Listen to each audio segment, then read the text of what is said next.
You are sitting at a railroad crossing. The gates are down. 10 minutes go by.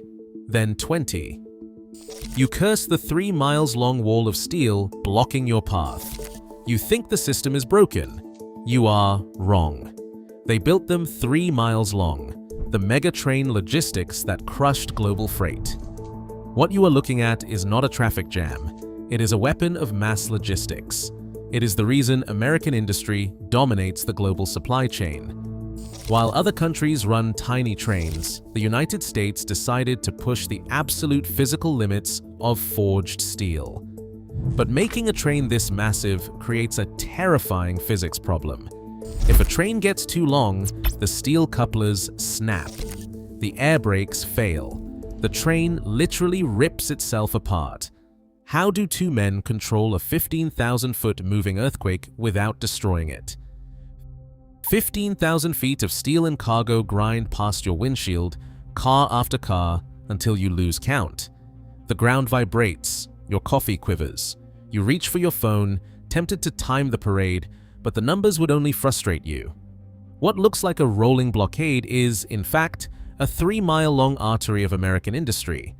One that replaces a convoy of 1,000 trucks that will never clog your interstate. If you stacked those trucks bumper to bumper, their line would stretch for 15 miles, jamming every exit from here to the next county. But this train, with just 2 crew members in command, swallows that entire load in a single motion. The mass is staggering. 20,000 tons of grain, coal, containers, and steel, enough raw material to feed a city, power a plant, or build a skyline. Every car locks into the next with a knuckle of forged steel, each one capable of holding back nearly 1 million pounds of force. The whole machine moves with a slow, relentless confidence, indifferent to the horns and irritation at the gates. This is not a relic, it is the backbone of a nation that moves more by rail than any other industrial power on Earth. Dispatchers see more than a line of freight. They see a living spreadsheet, every car and ton accounted for, every mile of track a battlefield in the war for logistical supremacy. The numbers are precise. A single mega train like this replaces 1,000 highway trucks, cutting fuel use and slashing emissions, all while freeing up roads for everyone else. No European or Asian network comes close.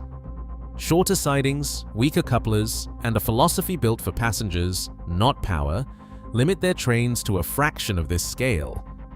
Only here does brute force rule the rails. For the commuter stuck at the crossing, the wait is a minor nuisance. For the nation, it is a glimpse into the beating heart of industrial dominance. This is what power looks like, a moving earthquake, 3 miles long, forging prosperity with every revolution of steel wheels. Every mile of American mainline is a calculated bet on brute force. The tracks themselves are only half the story. The real battlefield is in the sidings, those colossal stretches of parallel rail that let these mega trains meet, pass, and reload without ever losing momentum. Out west, sidings stretch for 3 miles or more, long enough to swallow a whole train and then some. These are not afterthoughts. They are engineered corridors of power, built for one purpose: to unleash the longest, heaviest freight movements on Earth. This is the architecture of a freight-first nation. Where other countries carve their networks around the needs of commuters, the United States doubles down on mass and scale. In Europe, a passing loop might run 750 meters, barely enough for a 40-car consist. Trains there must stop, split, or wait for clearance, hemmed in by passenger schedules and the limits of buffer and chain couplers. The result is a ceiling on length and weight. No matter how much freight needs moving, the infrastructure draws a hard line at the edge of efficiency. Here, the doctrine is different. Precision-scheduled railroading is the creed. Sidings are extended, signals recalibrated, and every timetable is rewritten to serve the empire of tonnage. Dispatchers orchestrate the flow like generals, routing 15,000-foot monsters through a network designed to keep them rolling. Each siding is a launch pad, each green signal a declaration that nothing, no passenger train, no border, no bureaucratic tradition, will stand in the way of moving 20,000 tons at once. Foreign networks marvel at the statistics but cannot replicate them. Their trains are capped by short loops and weaker couplers, their ambitions boxed in by the needs of commuters. In the United States, the only limit is physics, and even that is bent to the will of steel and diesel.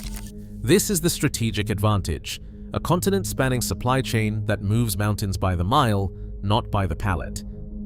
The long siding is the unsung foundation of American industrial supremacy, a silent guarantee that the megatrain will always have room to run. Every megatrain in America is only as strong as the steel that binds it. At the heart of this system sits the Janney knuckle coupler, a device so unassuming that most people never notice it, yet it is the linchpin of our industrial might.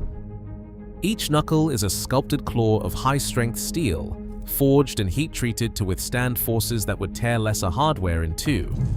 The geometry is deliberate, a pivoting jaw 11 inches deep, locking shut with a mechanical handshake that holds back the fury of 1,000 trucks worth of cargo. No pins, no chains, no fragile buffer plates, just raw interlocking mass. This is not a relic of the steam age. The modern knuckle, built to the AAR Grade E specification, must survive a direct pull of 650,000 pounds, what railroaders call 650 kips, before it even thinks about yielding. That is enough force to hoist a fully loaded Boeing 747 straight off the tarmac, or to dangle an entire diesel locomotive from a single point of steel. The coupler body itself is even tougher, rated at 900,000 pounds of ultimate tensile strength. Every knuckle must pass inspection. No cracks, no hidden fatigue, no weakness allowed. Fail here, and the whole train becomes a string of runaway missiles. The design is a monument to American pragmatism. Unlike Europe's buffer and chain, which relies on compression and a tangle of manual links, the Janney system is pure tension, engineered for one thing, to pull as much weight as physics will allow. Each coupler is cast in foundries like Alliance, Ohio, then finished, inspected, and loaded onto rolling stock bound for the front lines of commerce. The lock drops behind the knuckle, fail-safe under tension, refusing to let go until a lever is thrown by human hands. But even this hero has limits. When a 15,000-foot train stretches out, slack action becomes a living force. The knuckle must absorb the shock as cars bunch and stretch, sometimes transmitting hundreds of thousands of pounds in a split second. Push too hard, throttle too fast, and the weakest link snaps. Steel shears, the train breaks in two, and the entire line grinds to a halt. These couplers are both shield and Achilles' heel, the only thing standing between unstoppable mass and catastrophic failure. This is where American engineering draws the line, at 650 kips of raw, tested strength. Beyond that, even the best steel yields to the violence of physics. The knuckle is the unsung hero of the megatrain era, holding back the chaos with every mile of American freight. Slack is the hidden violence inside every megatrain, a force measured not in pounds, but in shockwaves that can shatter a steel backbone. Picture 200 loaded cars, each with an inch of play in its coupler. That is more than 16 feet of slack, multiplied and scattered across 3 miles of rolling mass. With a careless hand on the throttle, that slack does not just disappear, it snaps tight in a chain reaction, racing from the lead locomotive to the last car like a bullwhip made of iron. Engineers call it a draft spike. The numbers are unforgiving. A single surge of power at the head end can send a wave of tension down the line, stacking up hundreds of thousands of pounds at a single knuckle, somewhere deep in the middle of the train. The Janney coupler, hero of American freight, can hold back 650,000 pounds before surrendering. But when slack runs out all at once, when 2 miles of steel yanks itself taut in a heartbeat, even the strongest knuckle can snap. The result is a break in two, a clean, merciless separation. The front of the train pulling away while the rear slams to a halt, cargo scattered, schedules wrecked, and an entire main line paralyzed. The danger is not just in the numbers, it is in the timing. Forces do not travel instantly. When the engineer opens the throttle, the front cars lurch forward, but the rear lags behind, slack gathering and stretching until it finally gives way. In a 15,000-foot consist, the shock can take up to a minute to ripple from end to end. If the terrain shifts, cresting a summit or dropping into a valley, the whole train can bunch or stretch unpredictably, amplifying the violence. On a bad day, a single mistake can unleash 1,000 tons of steel against its own couplers, turning the train on itself. Every veteran engineer knows the sound, the groan of steel under sudden tension, the split second between command and catastrophe. They handle the throttle like a loaded weapon, easing out power, gathering slack before every grade, never trusting physics to show mercy. The scale of American freight demands this caution. No European or Asian network faces this kind of peril. Their shorter trains, their weaker couplers, their passenger-first priorities never invite this level of risk. Here, brute force is both the weapon and the threat. The answer lies beyond the reach of any single hand. When the violence of slack becomes too great to control from the cab alone, the era of distributed power begins, a new doctrine for taming the beast. But before that solution, every mile is a test of nerve, judgment, and raw steel. In the command cab of a megatrain, the old boundaries of physics are redrawn with every mile. What once required a small army of engineers now bows to the fingertips of a single crew. The secret weapon isn't just horsepower, it's the remote traction chain, a radio-linked nervous system that lets America's longest trains move as one. This is the domain of the distributed power unit technician, the unsung tactician behind the curtain whose mastery of force and frequency keeps the entire machine from tearing itself apart. Each DPU unit is more than a locomotive. It is a radio-controlled stronghold planted deep in the belly or tail of the train. The lead cab, bristling with digital controls, broadcasts commands over encrypted UHF channels, 452 to 457 MHz, the air thick with coded pulses.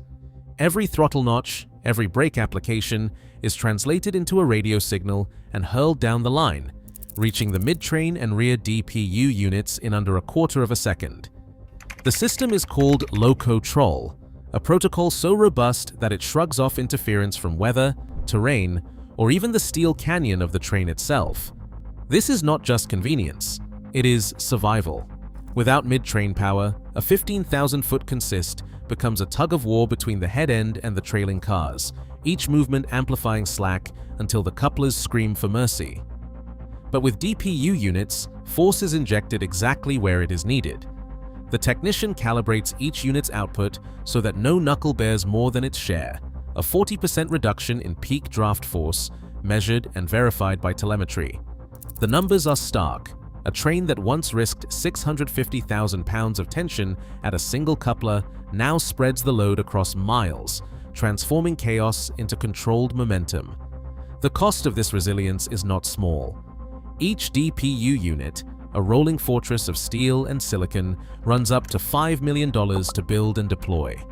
But the return is absolute command. With a flick of the joystick, the engineer can summon 15,000 horsepower from the front, mid, and rear, each unit responding in perfect synchrony. When the terrain shifts, the system senses it instantly, adjusting power distribution to keep the train taut, never letting slack run wild. Every signal is confirmed by return telemetry, a digital handshake that guarantees the order is received and executed. In this theater of mass and distance, the radio link is the lifeline. Lose it, and the train reverts to brute physics, risking break in two or catastrophic stall. But when the chain holds, a single crew can wield the force of 1,000 trucks, threading a 3-mile serpent of steel through mountain passes and endless prairie. This is the real face of American logistics, precision, power, and the relentless pursuit of efficiency, all made possible by a radio signal cutting through the noise. In the command center, a single hand hovers over the throttle and brake, a joystick that rules a rolling empire. The moment arrives. One pulse, one order, and 3 miles of steel obey. The lead engineer glances at the master dispatcher. On the screen, a digital schematic glows. Every locomotive, every DPU, every car in the consist. The countdown is silent. 5, 4, 3, 2, 1. The command goes out. Radio waves slice through the air at nearly light speed, leaping from the lead cab to the mid-train and rear locomotives in less than a quarter of a second. In that instant, 15,000 horsepower uncoils across the entire length of the train, not just at the front, but deep in the belly and at the tail. The order is clear: throttle up, brakes released, all units move as one. Telemetry pings back confirmation. Every locomotive answers within a single second. No hesitation, no lag. The entire 3-mile machine surges forward, a 1,000-truck convoy compressed into a single, obedient organism. This is not a trick of software or a parlor game for engineers. This is the living proof of American command over mass. The old enemy, slack action, vanishes. Where once a surge of power at the head end sent shockwaves down the line, threatening to rip the train in two, now force is injected evenly everywhere at once. The knuckles hold. The draft spikes that once haunted every mile are tamed. The numbers are absolute. Peak draft force drops by 40%, measured and verified by sensors buried in the heart of the train. A feat that once demanded a dozen hands and a prayer now answers to a single operator's touch. The air brake system, once limited by the speed of sound, 13 seconds for a pressure wave to crawl from front to rear, now bows to radio. At the engineer's order, every DPU dumps air together. 3 miles of pipe become a single lung. Brakes set in unison, the entire train slows as one, no longer at the mercy of physics delay. In Europe and Asia, this kind of mastery is impossible. Their trains, hemmed in by short sidings and fragile couplers, can only dream of this scale and precision. Here, it is routine. This is the moment of total control. The crossing gates may be down, but the real show is invisible. 1,000 trucks worth of cargo, commanded by 2 Americans and a pulse of radio energy. The world's longest, heaviest freight train moves not by brute force alone, but by the synchronized will of its operators. This is the weapon of mass logistics, unleashed. This is the sound of American industry, answering to a single command.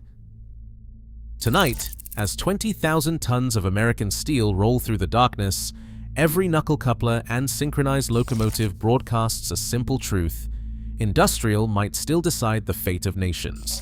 No other country moves this mass this efficiently across these distances. In a world obsessed with digital speed, remember, real power is measured in freight tons delivered. The backbone of American dominance is 3 miles long and forged in steel. Sound off in the comments below.